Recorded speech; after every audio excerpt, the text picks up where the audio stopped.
I gotta get in the middle. Oh yeah. Oh yeah. Episode 537 of Horror Research 30, ladies and gentlemen, boys and girls. You shouldn't be here. Children of all ages, you shouldn't be here. This is for adults. But we're gonna be discussing Late Night with the Devil. And I'm excited about this. Second time watch. First time watch was in theaters. This was a good watch. This was definitely a good watch in my opinion. But before we get into that, gentlemen, how's it going? James, how you doing? Doing good. Trevor, Very good. Happy to be here as always. Mick, how's it going? I'm doing well, my friend. Thank you for having me. Yes. They're all fucking lying. Ain't nobody happy to be here. I'm forced to be here. He is. He won't shut up until we get on the camera. Listen, man. I'm doing it for the blacks. I got my own slaves now. They just podcast for me, though. See how I kicked this off, people? I had to. Wait a cotton picking minute. What are you talking about? You gotta get out and go get picking. Wait. We can't do something inside now? It's 2025. Nah. That's for the people with tans. The later you are, the further you got to work outside. The longer you got to be outside. I'm flipping this. They like the lights can be inside all the time. Fuck that. I feel like I've earned your trust. I can sweep the porch, right? Can I? Might even end up hiring you guys as slave masters. I don't know. I if don't I know can if do I that, trust man. you. I don't know if I can do it. I know you could do it. I'm not. No. No. Well, it depends on who you give me. White people. I'm giving you white people. Yeah, but depends on the ones. Like, I mean, if it's Trevor You know or the James, ones. I'm not happy about it. You know the But ones. if it's like, I can think of some. I wouldn't mind. the ones that wave their hand funny, I think it's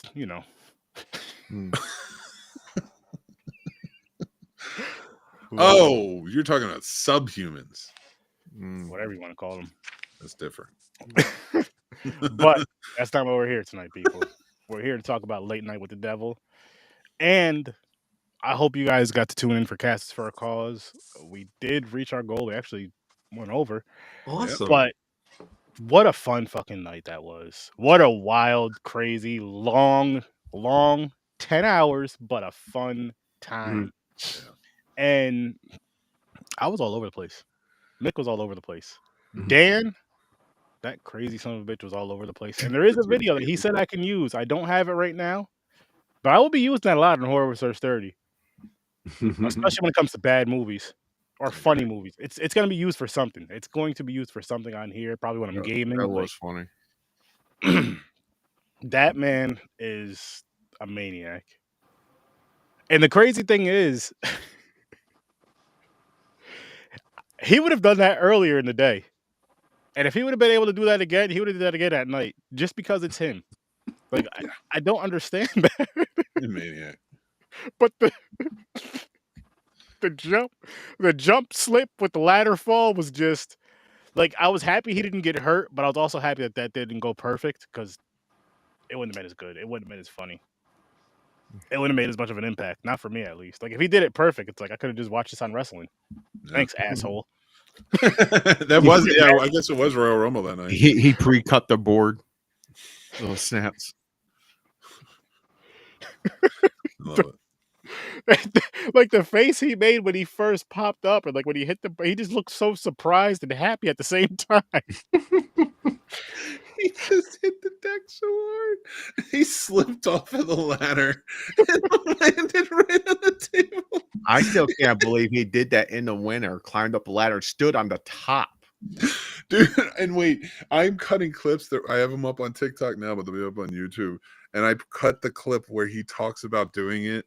Sturdy, you were there where he talked about jumping off the ladder and practicing at the school, and he's like, it's like 13 feet because that's the apron, that's the ring. And I'm like, but when he did it in the thing, I'm like, that ladder's 13 feet. The ladder's like 4 feet.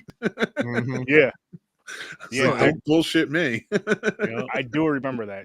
I mean this in the best possible way, but I mean, to be a good public school principal, you got to be fucking crazy. Wow. That he is, but in a I good mean, way. so yeah, I mean, to be, an on, you got to have that, I hope so. I hope some of the youthfulness, that, students. I hope some of intensity. the students see it. Yeah, I hope they there's an don't. intensity, and also, kind of a willingness to laugh at yourself. Yeah. That can really help with a lot of people that may not want to open up, and then they'll see their principal do something like that, and they're like, "Oh shit, he's kind of cool." Mm-hmm. Chaos Damn, is good. I just don't want them to do it. You know what? Speaking, I gotta show this, man, because this is just too fucking funny. You I gotta have it. download it, do some of my stuff. But Oh you boy, guys here we gotta go. This is a good one. this, I'm so proud of him. Like this is one of the proudest things Dan's done so far since I've known him. This one. Yeah, and I gotta tell you guys this too, for minorities out there that have crazy white friends. Listen, they're gonna do this kind of shit anyway. Just encourage it. Be a good friend and encourage it. Because I was encouraging. Mick wasn't. Mick didn't want to do this. But I was I like, don't listen, want him to Mick. get hurt. No, I didn't want him to get hurt. But if he wants to live out his dreams and do stupid shit, you gotta just let him go. But Like I said, I thought he was going to go off the. He's got a little belt there and everything. Look at that! Is crazy. Wet sneakers. Yeah, trust me, that comes into play. Oh, I know. But he should have known. I'm saying, like, come on. he's a teacher. Well, a principal now, but This still. is great. This is my favorite.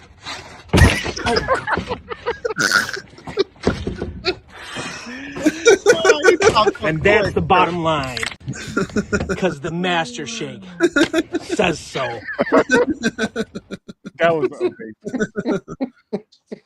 That was amazing. Like, and that clip that I just shared, like pretty much that is all the part I want. I don't need the whole video, just that there, because that alone was just awesome. He popped up quick as hell too. I think he tried to pop up before the pain set in.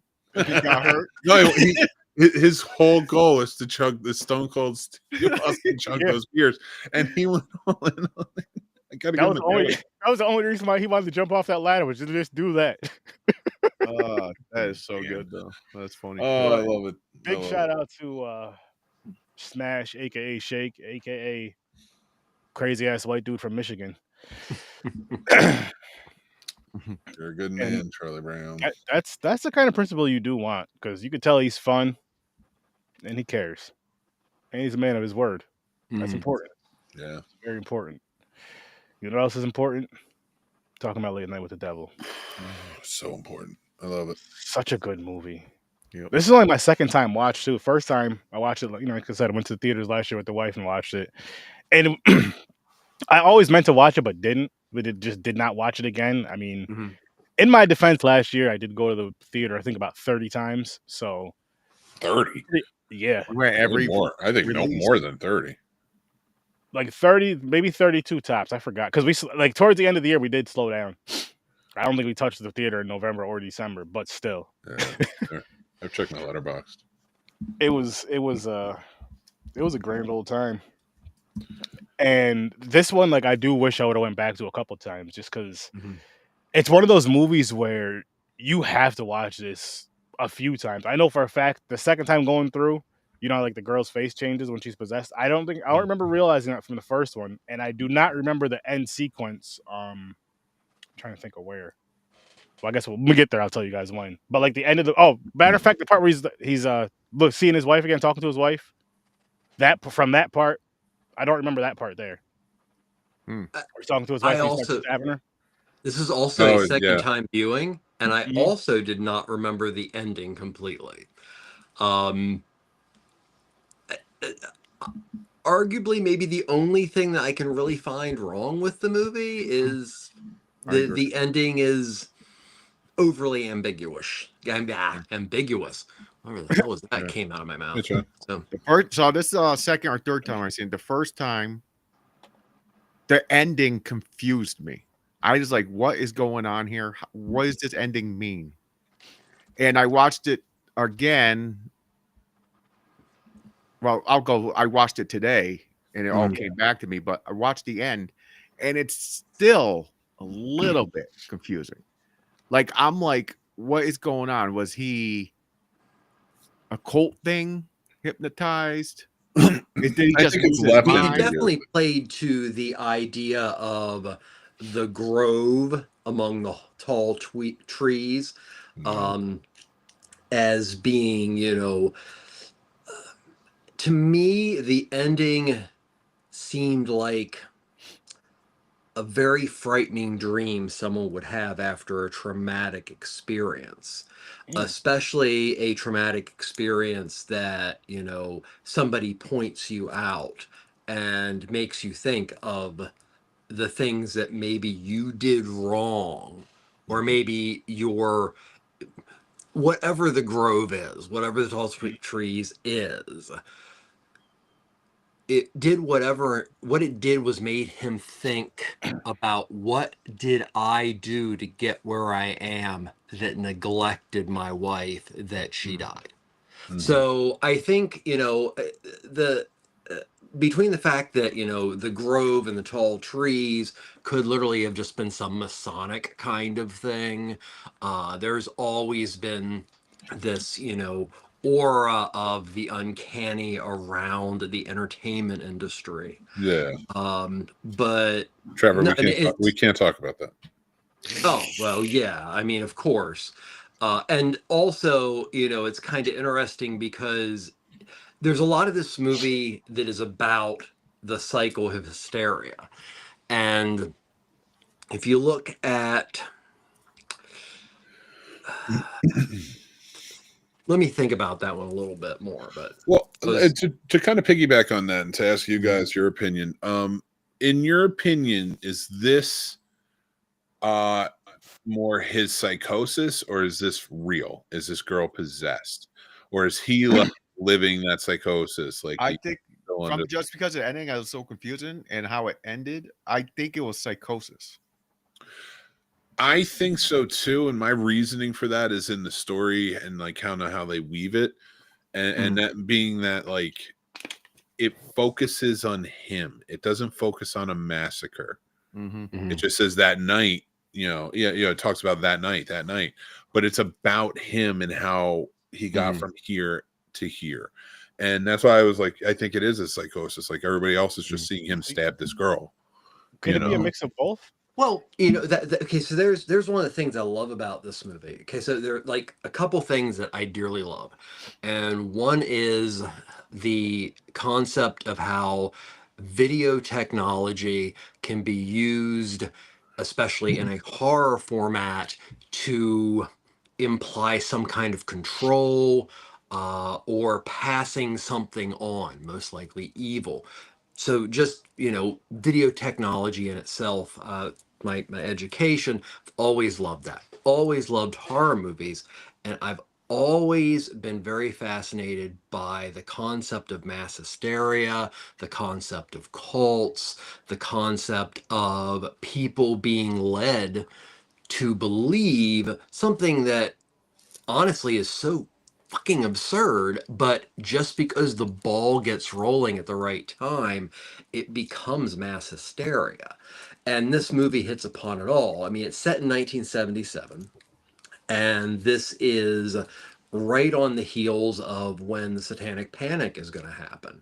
And you can take that back to 71 when William Peter Blatty released the book The Exorcist, which was a controversy, especially within the Catholic Church. And then I could take a few of them with that Catholic Church. Yeah.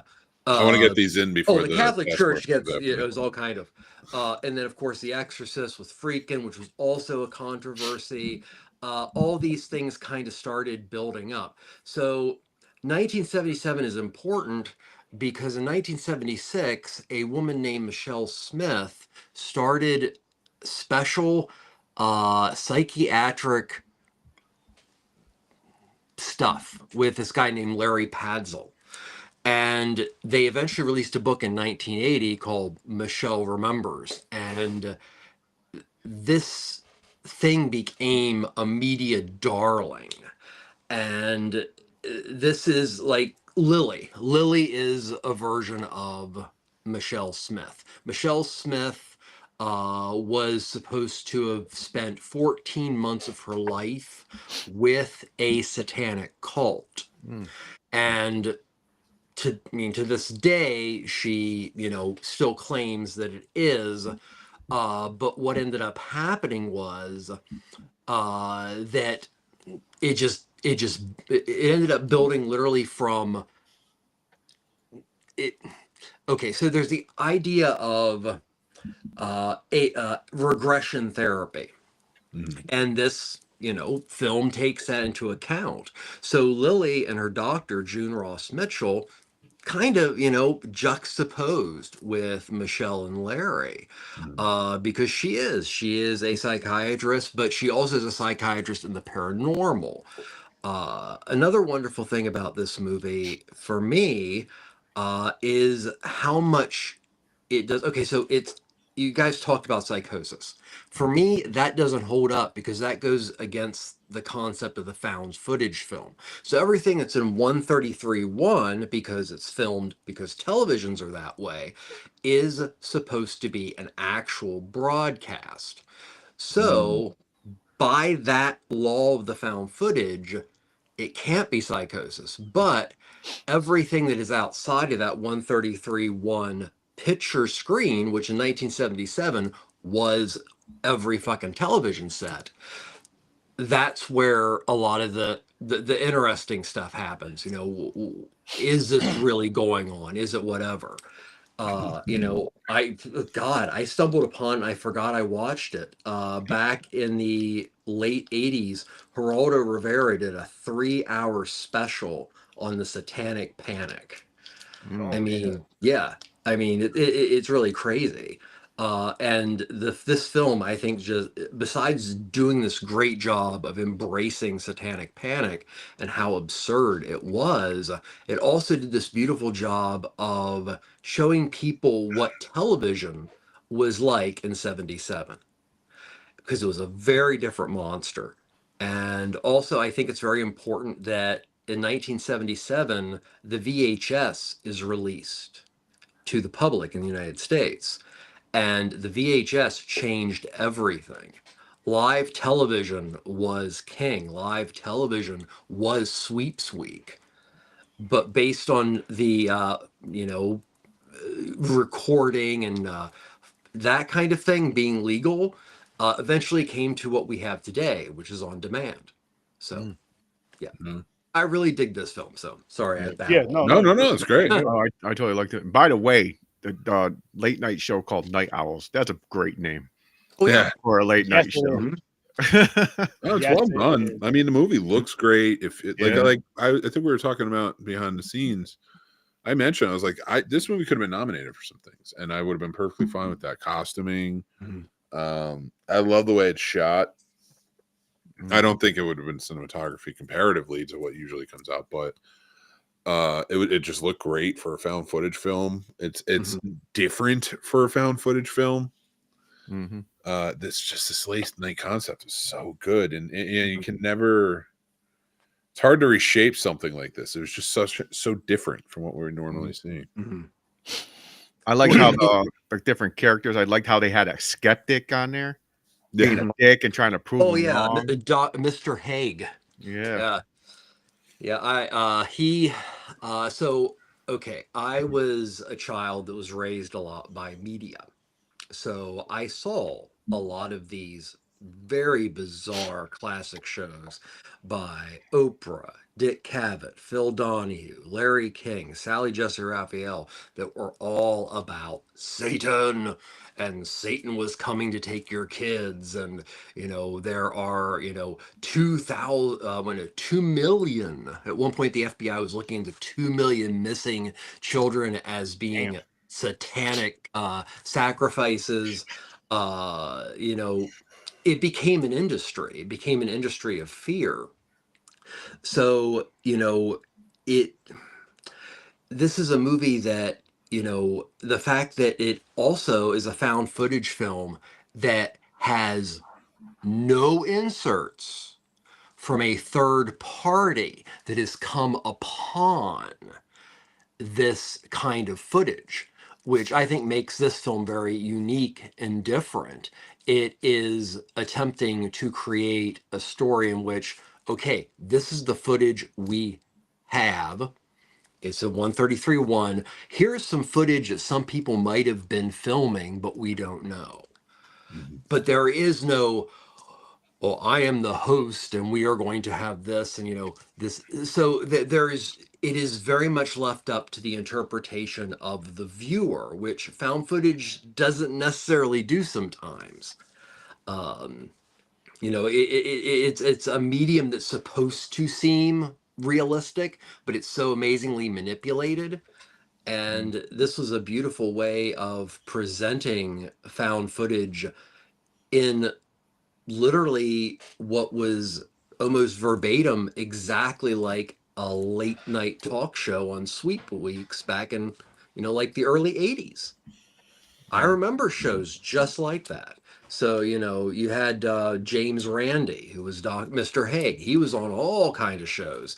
The Ultimate Skeptic, Cristal, who was the medium, yeah, is very much like a Yuri Geller, who was on all the talk shows at that time and bent the spoons and, you know, or John Jack, Edwards for this day. Yeah, I mean, Jack Delroy. Jack Delroy is this bizarre mixture of Phil Donahue, Dick Cavett, Larry King, and Geraldo Rivera. You know, it's a very nostalgic movie on top of that. So it does two things. It's a great horror film. It's a great found footage film, but it's a really interesting take on nostalgia. Yep, I agree. Yeah, it is. Yeah, it is. And I just wanted to dive into what you guys were saying earlier about, which I agree. I do believe. I think it's possession as well. Not just with like what was going on with the girl, but I guess the part where he was. I think I want to say actually a mix of both. I want to say possession and hypnosis, because where he's, I feel like where he's under the. Did anybody say that?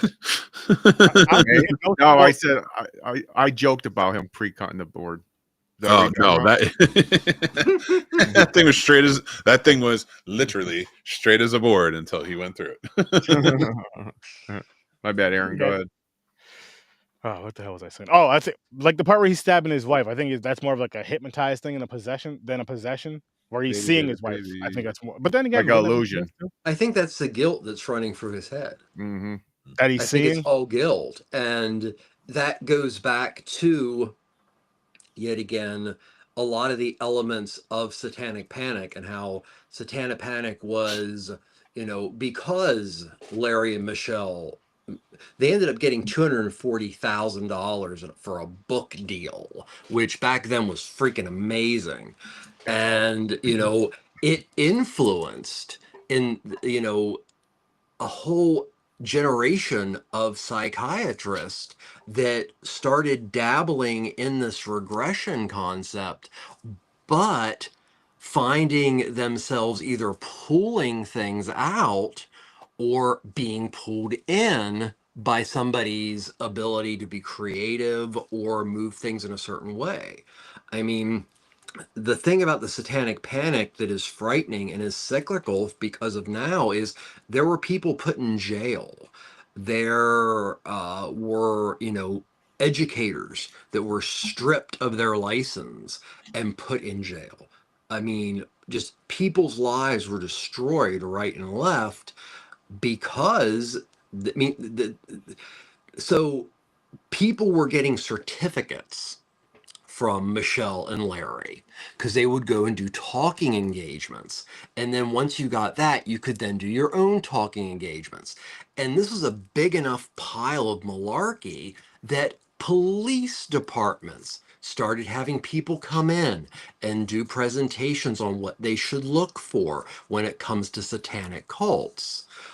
Satanic ritual abuse was what, you know, was a, you know, the FBI was looking into this. It's all malarkey. And now we're in 2025, and Satanic Panic lasted at least for 10 years. You look at that, and you look at, like, you know, a preschool teacher who is thrown into jail for 99 accounts, convicted for 99 counts of possible abuse in various ways and all this other malarkey pertaining to ritual. That person eventually got out of jail and all those left, but that was not the only person. It was true hysteria. Dungeons and Dragons, was honestly, yeah, people were getting expelled from school because of Dungeons and Dragons. They mentioned that in Stranger Things. Yeah, Yeah. they touched down on it. Like, and I think that adds to the argument that this is psychosis. Is psychosis that's breaking, because that's what satanic panic is. It's just manifesting what you think in your mind, what you think is. It's a beautiful concept of, well, what if we are to make a nostalgic movie that does have a lot of connections to the contemporary world, but what if one of those, like, and literally there were probably about 100, 150 talk shows that had guests on about satanic panic. Well, what if you did do the show and it went really well, like it actually happened? And it's a beautiful idea and they execute it so well. And I still am a little about the ending, but to me, I think it's almost like an epilogue that is in his mind. So I think that for me was our look at Hit complete. That's why I say psychosis, because I think once it turns to that, once he is projecting that this little girl is just gone full demon and killing everyone, he's broken and he goes into wanting redemption in some way, and he doesn't get it. He's in his own little personal hell, and stabbing that little girl, it like pulls him out of it. I don't know. I just it's such an interesting, because you can take it any way. You can take it supernaturally. Well, I like what the direction you're taking it, Mick, because what it is connected with satanic panic. There were so many people that were put for regression therapy, and were convinced that their family had done horrible rituals to them or sent them off to have horrible rituals. And then these came back. They later were like, this did not happen. But it was such a ball of fear that people were being convinced. And this destroyed lives in itself because it destroyed families. If you had an enterprising psychiatrist that wanted to, push maybe certain things in a direction that seemed, it was being done. And this was being backed heavily by religious fear, of course. I wanted to actually, and I couldn't find it. I have a certificate as an official member of the Satanic Church. And, Abraxas is Anton LaVey. Anton LaVey, I mean, he was a little bit more hardline, but there's nothing ever really evil about Anton LaVey. And the contemporary Satanic Church is all about, fighting hypocrisy. But there's still a stigma,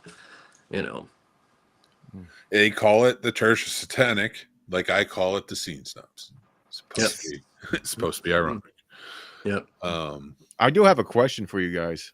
Yes. What do you think about Turner and Hooch? They keep showing that guy in the skeleton outfit in the audience. I will tell you this. I thought that too. Maybe the person, because they're very still.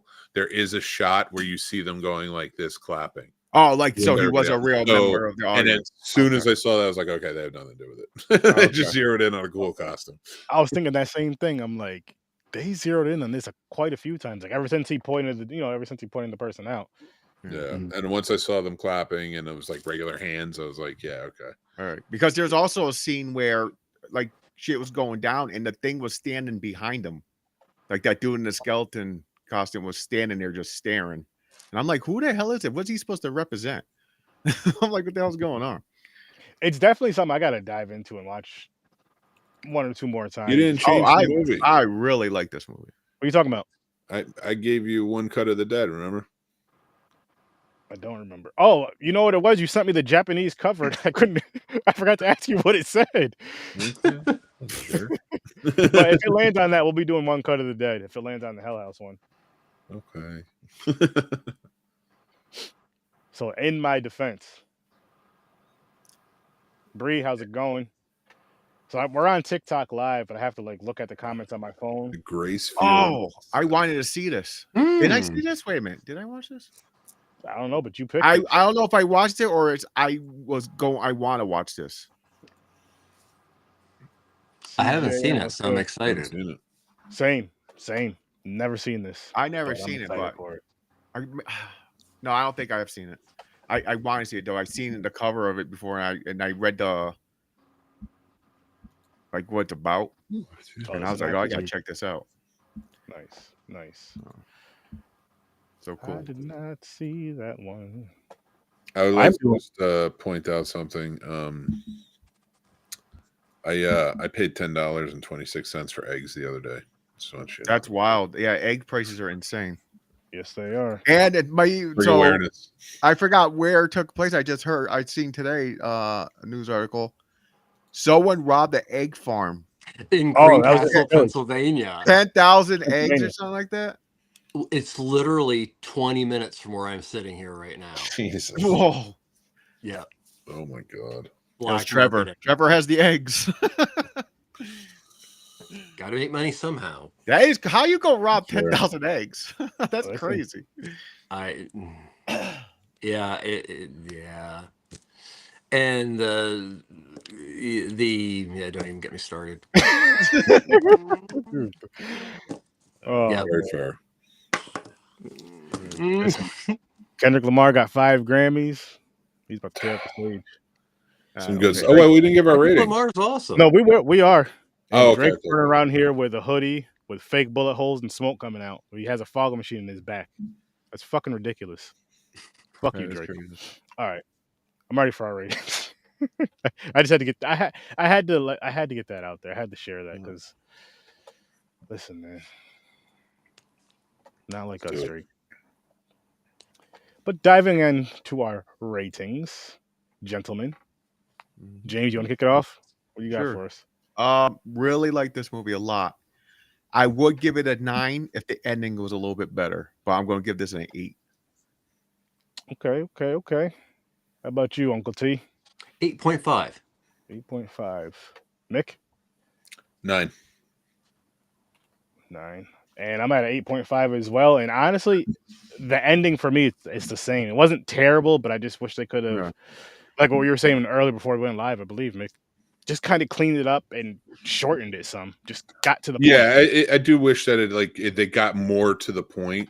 But like going off the basis for me that it's his psychosis breaking, I do think taking us out of the found footage and putting us into what he's seeing and thinking within that moment, like he's a completely broken man.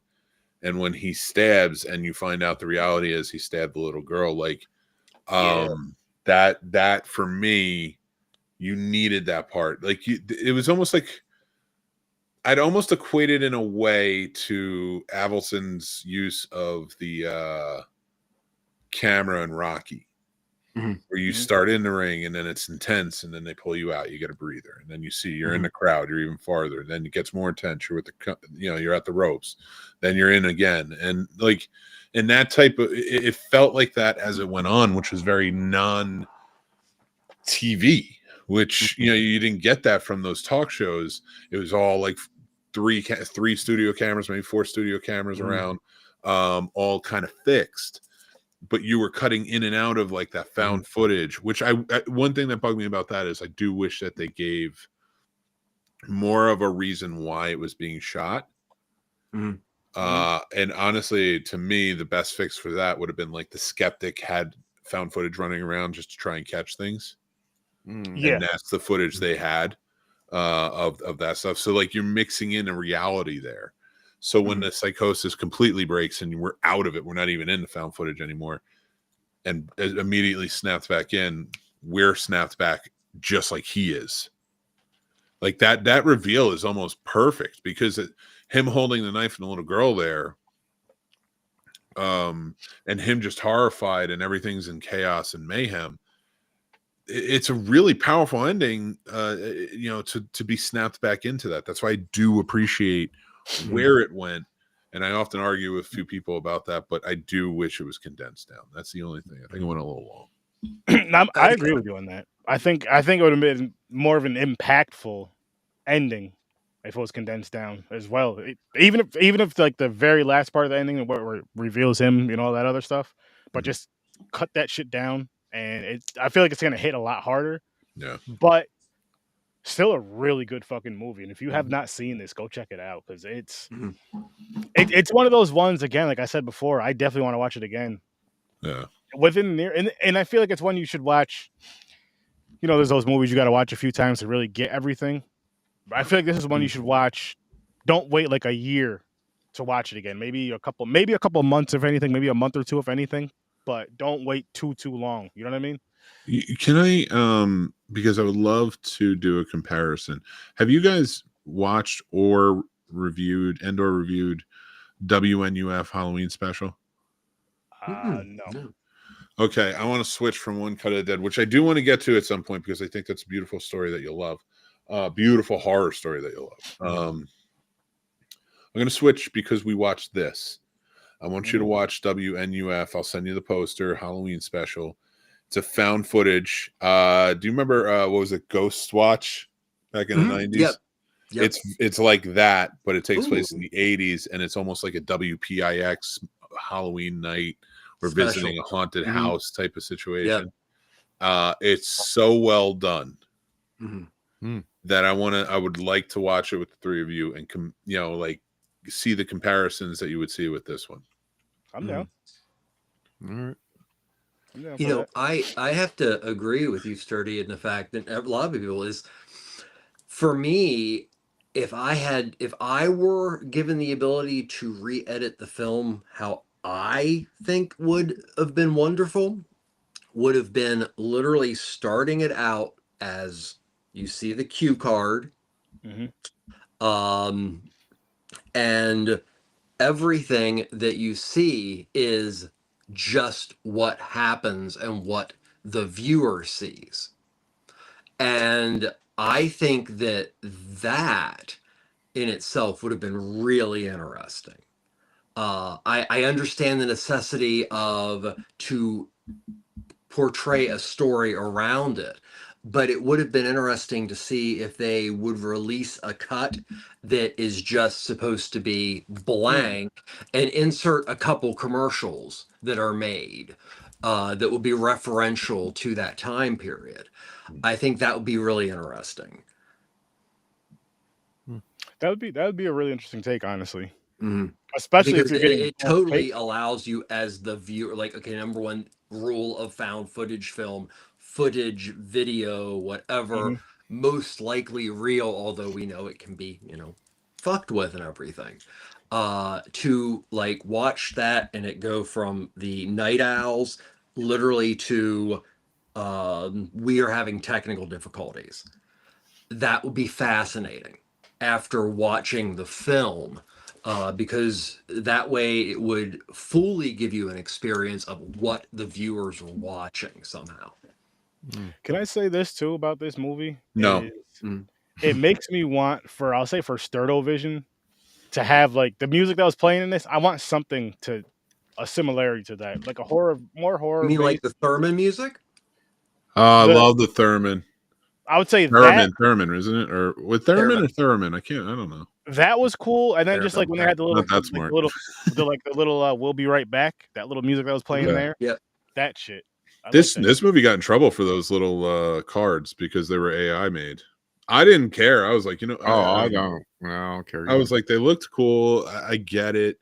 That was at a time where the argument was more so, and I have argued against this. I don't think AI art is good. Okay, but sometimes it could look kind of cool, like in a situation like this where it's grainy. So therefore, I've never really been worried about actual human artists. Like if somebody's going to go and use AI instead of going with you, they weren't going to go to you anyway. Yeah. That's not the person that's going to go. Like, trust me, I have my own YouTube channel. Not everyone's going to go to you. Not everyone's going to enjoy your shit. You got to be okay with that. But just appreciate the ones that do. And that's what that for me is like. So when you argue, yes, I think there should be a limited amount of we use when it comes to AI, right? Agreed. In movies, but for situations like this, especially for an independent movie, calm down. Like calm down. Like I get why maybe you're mad if a huge studio movie that can put out the money towards actual, like either practical or at the least visual effects artists to be working on it. But calm down. All right. If it's title cards like this, we got to get over it. Like The Brutalist. People are going after The Brutalist because they hear, oh, they used AI in the movie. And it's like, what they don't realize is they used a bit of AI to help with the Hungarian translation for the movie when they put it out. And that is bonkers to me that people can't even look into it and shit like that. And they just get mad on this. I think copyright has now accepted AI. As long as human creativity is more than 70%, AI can assist you. And I think that's the way we need to start thinking about AI. It needs to be a tool to help in this. Exactly. Using it as a tool, not using it to, for example, creating your whole art, your whole story. Yeah. Using it as a tool to kind of help you put things together or just finish something off. But like you're saying, that 70-30 or 80-20 type of, where 80 is you doing, the 20 is the AI for the extra little, the bullshit stuff, so to speak. And become friends with it, because if you don't become friends with it now, it will murder you. True. It's very true. Yes. And don't have sex with it because you get pregnant and it's bad. When I use AI to create songs, because I'm obsessed with that Suno thing, I always write, please create blah blah. I say please. Like, don't get mad at me, AI. I don't want you to come and hunt me down. Yeah, I seen iRobot. I can see that's starting already. So the new what was it, $200,000, $250,000 sex robots? They're gonna go like Chucky. They're gonna fucking haywire and they're gonna start cutting you. They're gonna come. I do not want a sex robot. It's gonna be but understand that the porn industry is going to be on the cusp of technology. Always is. Yeah. It directs where we go with our media. It really does. So if it does somehow, I mean, VHS got its major push, originally in the porn industry. Yeah, it was between Beta, which was arguably better than VHS, but porn chose VHS because it was cheaper. Same with Blu-ray and HD DVD. Same with DVD and VHS. They're trying for virtual reality because they're trying to get that grasp on the filming and the money side of it again, but it's not working. Internet won because the internet was easier to do. Which look what happened, like Pornhub and all that stuff that was not paying out or doing things. Not a sponsor, but can be. It's not. There you go. Has now turned into like performers on OnlyFans. So Mick, and what would you do when your son's son's of age and you walk in his room because he can't hear you because he has VR on and he's just humping the air?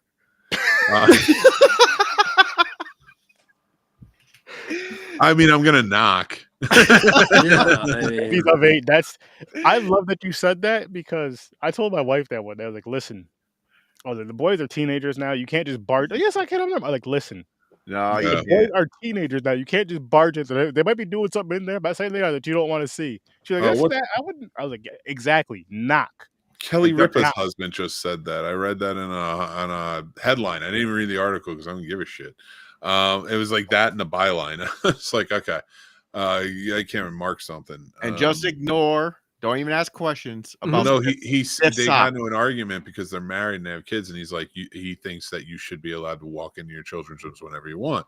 No. And I get that, because that's a chauvinistic way for a lot of men think, and wow, it's my home, I can do whatever I want, and you're just an asshole, really. Like, it's what it comes down to. But you can knock. There's no reason not to. It's just you being a dick.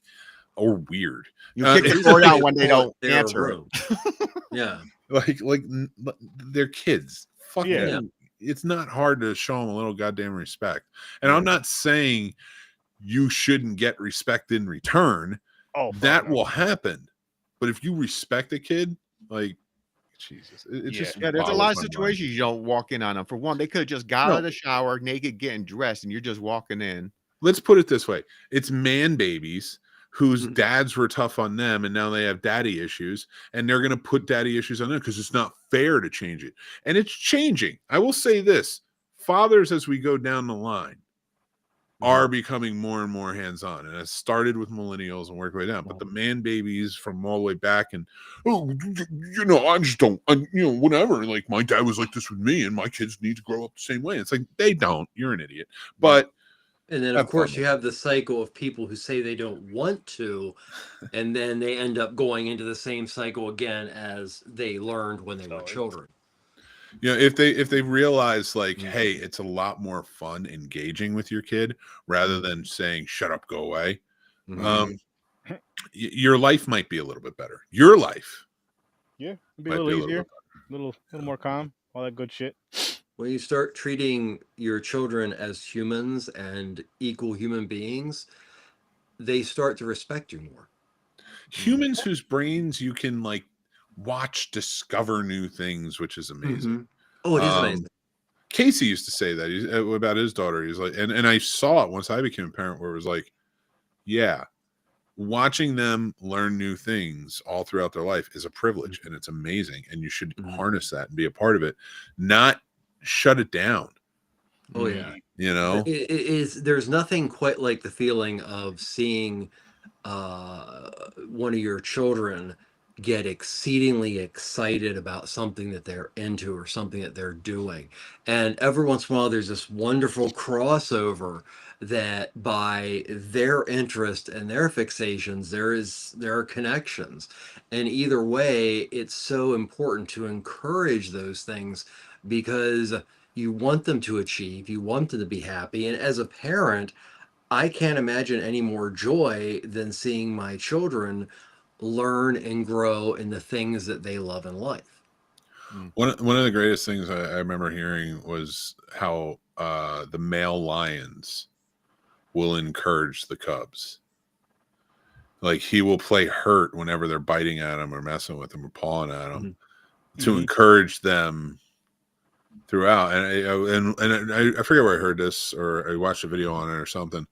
And I was like, that's fantastic. I was like, because we don't see encouragement. And humans, like, but like me encouraging my kids now, like, they've become so much smarter. And then, like, even saying that, like, I want you guys to be smarter than me. Yeah. I want you guys to go farther than me. And I'm happy to be there. I want you guys to learn it and teach it to me because I want to hear it from you. And they love that. They love when I'm like, okay, you learn this and let's talk. You teach it to me. And I get to learn. But you got to do it. You got, like, I don't understand. I really don't. Maybe like when I was a kid, because it was not like that at all. So for me, I'm so glad to not revisit that or continue that cycle, which I see like happen with my brothers and other people in my family, where it's you're repeating cycles over and over again. I'm glad I broke that, because I gotta tell you, life is a lot more fun when you get along with your kids. Oh my, yes. It's so much more fun. Like watching these James Bond movies with Jack and Tommy, and then like doing like, and like, it's not just about watching things, but even going out and like doing the sports and like really getting into basketball and such with Tommy. It's just like, I don't get, I was like, what is more fun inside? I was like, after I'm working and I'm broken and I'm done, that's my alleviation from all of that. Not the TV, not saying I don't love watching my movies on my TV, but like spurting it out and going to play for a little while when I can, or just hanging out, or just listening about Pokemon cards for a half hour. Yep. It's fun, and seeing them smile is way better than seeing them cry because I'm yelling at them. You know, I never thought I would know as much about Warhammer as I do now. Yeah. Dude, and have game nights if you're a parent. Yep. Game nights. Even if you're just married, get your with your wife or you have a girlfriend or something. Like do game nights. But you could do your women too. Oh hell yeah, or your men, wherever you're. Yeah, whoever but you're I think like when I'm speaking, it's not about like all relationships. It's like women have it tough in relationships and have always had it tough in relationships, and now just across the board. So like when I'm saying like take care of your women, like there's a way, there's a dynamic too. Oh yeah, In relationships and women, for their gender, it's tough in relationships. There's a lot of fighting upwards. It seems. Don't make it that way. I guess it depends on the household too, though. Because I don't think you do it, but I'm not talking to you. Don't allow yourself to fall into stereotypes of a patriarchy that actually keep people who are supposed to love each other apart. But I don't think it's just that. I think it also does come down to the way men interact with women. That's why I'm not saying all different types of, but like men interact with women, and like there is a and again, it's not all men. Like we see more and more as the generations go down, it's different as well. But like, if one message I can say is like, it's kind of like it's better to get along with your kid than fight. Like, if you know it's going towards a fight, you know how to get out of it. You know how to not get the reaction. You know how to just be like, you know what? Let's talk about it. What do we want to do? Or like throw it out there. Like, let's just for shits and giggles throw out the idea of like picking dinner, and it's always like the source of contention, and a woman can never pick dinner, blah blah blah. Make it fun. Spin a wheel like Sturdy does. Put a bunch of restaurants on. Stuff like that. Enjoy yourself instead of getting mad and being like, "What do you want?" Like just get an app that randomly picks restaurants or some shit. Be like, hey, I got the app thing. We're going to Applebee's, whatever. There you go. Like, I mean, shit, you could even spice it up and pick. You could throw your favorite restaurants on there. You can do it. Hey, what do you want to do tonight? Chinese, Italian, blah blah blah. Throw different cultures on there. Boom, whatever it picks. Boom. Yeah. Go to that restaurant. And then stop by the Scene Snobs, and stop by Harvest of Sturdy and Ambassador Media and Radio, and find out what type of cultural movies you should eat. Eat that food too and watch. Yes, and Popcorn and Pints as well, because we're gonna be bonding for a couple months. Oh, dude, because we're so early in Bond, you should do something with it, because he goes to a bunch of exotic places throughout the series. We go to a lot of places. We go to a lot of places. I'm in East Berlin right now with Octopussy. So as part of the Bond recipe. Yeah. I'm excited. I'm enjoying this ride. Figure out something fun with that. Try to at least. At the very least, I'll wear a button up. What is this week? It's You Only Live Twice and On Her Majesty's Secret Service. Yep. Right? I believe so. Dude, that's so many movies ago. Well, for you. For me. I'm in the John Glenn 80s era. Not yet. But I'm watching tomorrow. Every fucking moment. I love submarine cars, flying cars, jetpacks, moon buggies, underwater scuba fights. I can't wait to get there for all that shit, because I mean, that's like I said, the third and fourth one, I did enjoy those. So the first two were just boring. I'm not gonna lie. It goes, dude. It seems like it's getting gets better. The bonkersness gets better. And like, you know what? I'm just enjoying this fucking ride, man. It's just a great ride, and I'm having so much fun doing it. And most importantly, because we learned the hard way last year, Mick, it's one franchise at a time. One at a time. I'm actually mad at myself. I'm going so hard on James Bond, because I did not feel like I went hard enough on Godzilla. I am not revisiting. They're retired, and James Bond maybe afterwards too. These might just be fun watches, some of them. So far, Roger Moore's my favorite. I just have to watch the Timothy Daltons, and I have to watch a couple of Pierce Brosnans, and I've seen them all. Yeah.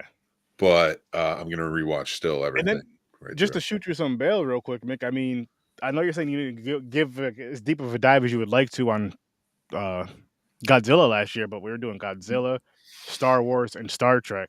Had you deep dove into Godzilla more, you'd have been single right now, because that was a lot. That was a lot And sometimes with Godzilla, we were doing 3 movies per episode on top of Popcorn and Pints, on top of horror.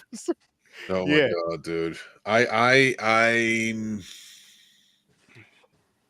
yeah. That would nah. Dude, you know what, Trevor, for your show, you know what you need to do?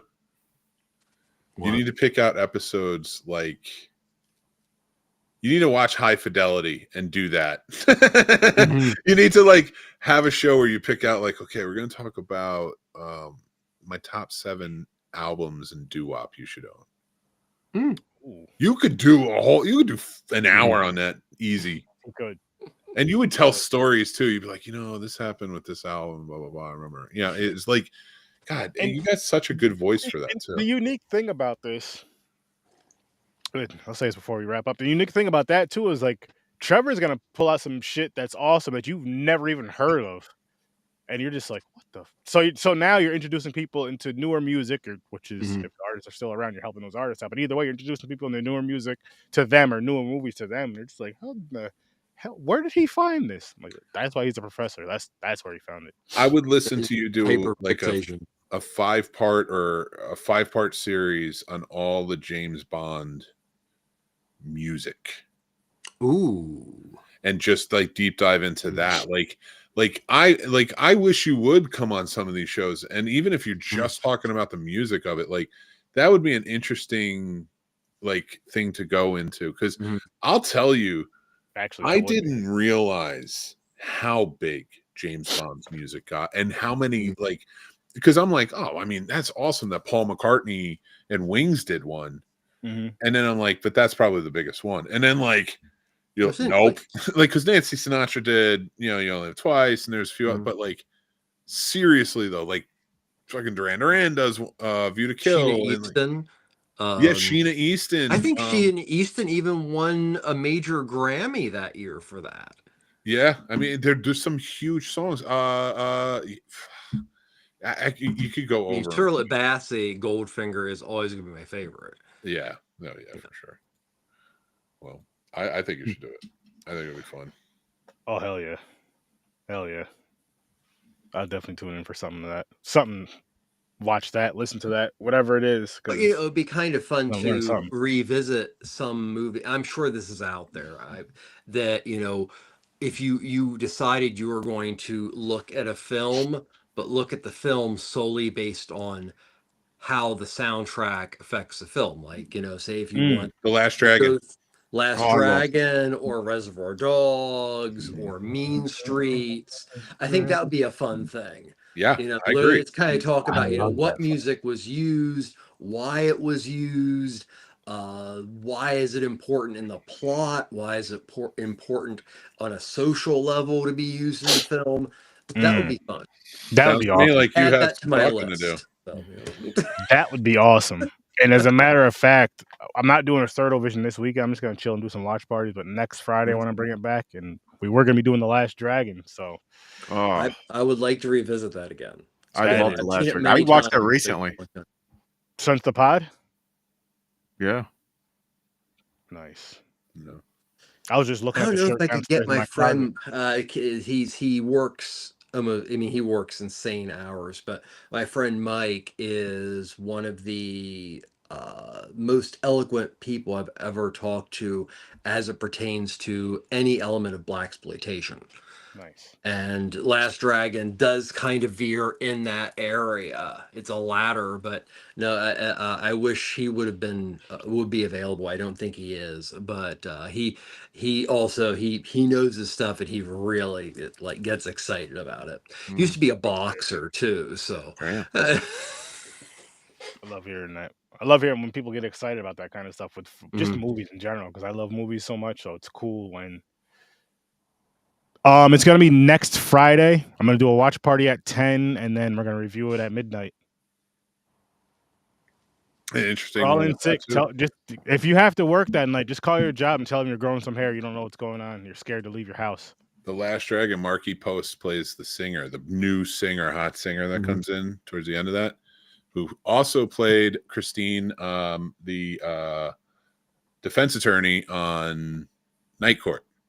Oh, yeah. She replaced Billy. I can't remember her name. Billy Long, maybe, who was the singer. It was her vocals, not in the music video, but on the record, the original vocals for "Paradise by the Dashboard Light." She was a singer as well. I'll be darned. Yeah, it's pretty interesting. If you go, I would look up some of the music connections in Night Court. You'll be interested. Mhm. Oh, that would be interesting. Yeah, I like Night Court. I used to watch it with my mom. yeah, it was a good show. Oh man, I'm excited to watch Last Dragon next week. That's gonna be fun. Love that movie. I love it. I think it's like one of my top favorite movies. I think. Nice. Yeah, It is a great movie. It's and I know we'll talk about it next time, but it's one of those ones to where. Well, actually, I remember watching it with my older brother Zach and stuff growing up, and just anytime that shit came on, you just right in front of the TV. I don't care what part of the movie it was. It could be the last 10 minutes of the movie. I'm watching that shit. We doing this shit. The last 10 minute movie? Come on. That's the song kicking in and all that shit. Hell yeah. Yeah. And it's one of those movies like I said, you'll watch it from whatever freaking part. I don't care if I just watched it yesterday. It's on TV. Fuck it. Throwing it on. I don't care. I got the glow. Leave me alone. Yeah. Now I'm like throwing around the idea of it would be fun to do a show to talk about the use of music in the original Crow. So Yeah, that'd be a good one too. yeah, And having that neo-noir style that was going on in the 90s, that was very cool. Yep. Even in music. Hell yeah. That transcended well. Hell yeah. But Late Night with the Devil, people. Check out that film. And you also got a lot of other fun conversations from us tonight. Yeah. Make sure you go check out the Scene Snobs, Ambassador Media, Popcorn and Pints, and Horror Research 30. This was a great, great, great time. And thank you.